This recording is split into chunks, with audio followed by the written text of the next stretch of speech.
ঘটনাটি ঘটেছিল কানাডায়। হিমশীতল রাত, চারিদিকে বরফ পড়ছে। এক ধনী ব্যক্তি তার বাড়ির সামনে এক অশীতিপর বৃদ্ধকে দেখতে পেলেন। ধনী ব্যক্তিটি নিচে নেমে বৃদ্ধকে জিজ্ঞাসা করলেন, এত ঠান্ডায় আপনি বাইরে আছেন কেন? আপনার গায়ে শীতের পোশাক কোথায়?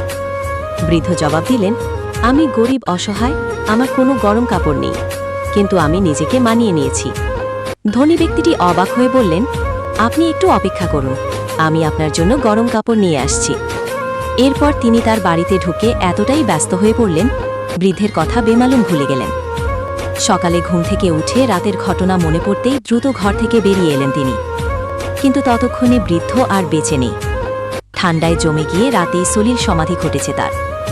ধনী ব্যক্তিটি দেখলেন বৃদ্ধের পাশে একটি চিরকুট পড়ে আছে, যাতে লেখা, যখন আমার কোনো উষ্ণ কাপড় ছিল না তখন আমি মানিয়ে নিয়েছিলাম, কিন্তু আপনি যখন আমাকে সাহায্য করার প্রতিশ্রুতি দিলেন তখন সেই আশায় অপেক্ষা করতে করতে আমি ঠান্ডার সাথে লড়াই করার ক্ষমতা হারিয়ে ফেললাম।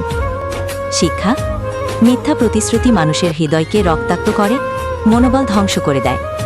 তাই কাউকে প্রতিশ্রুতি দেওয়ার আগে ভালোভাবে চিন্তা করুন আপনি সেটা রক্ষা করতে পারবেন কিনা।